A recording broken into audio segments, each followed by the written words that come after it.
Mabuhay, this is Bob from Love Beyond the Sea. What does it mean that love does not envy?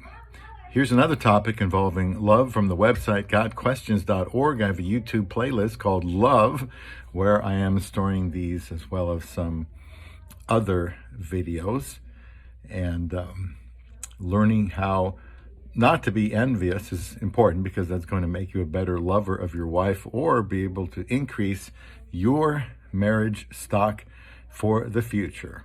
Yes, love has to do with not envying.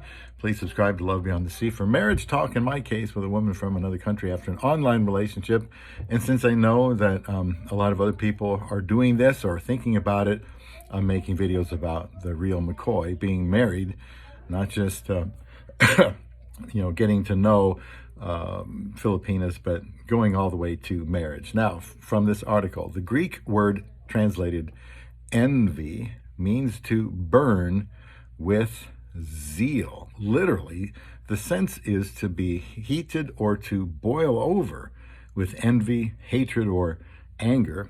In the context of 1 Corinthians 13, the idea is that love does not focus on personal desires. Love does not focus on personal desires. It is not eager to increase possessions. God's type of love is selfless, not selfish. And I'm glad they mentioned that here in gotquestions.org, because I mentioned that throughout my videos.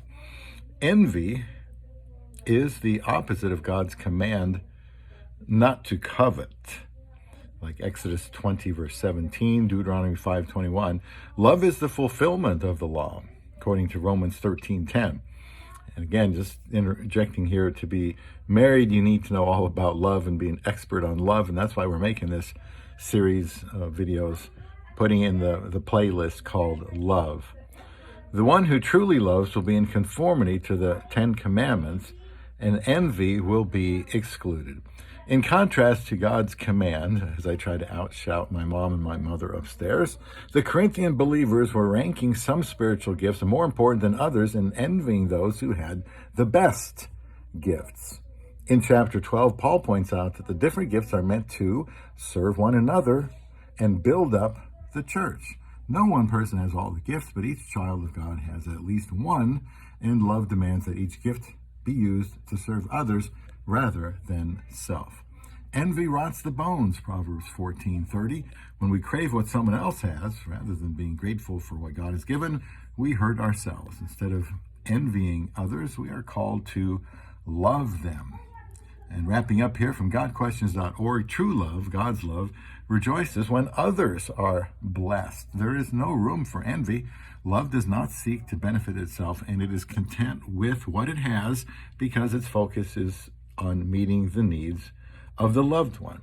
So that's the end of the article. Just a few thoughts of my own. It is possible to envy your own spouse and feel inferior to them, or to envy someone else's spouse and wish they were yours. Here, envy would make it impossible to fully be committed to and love your spouse.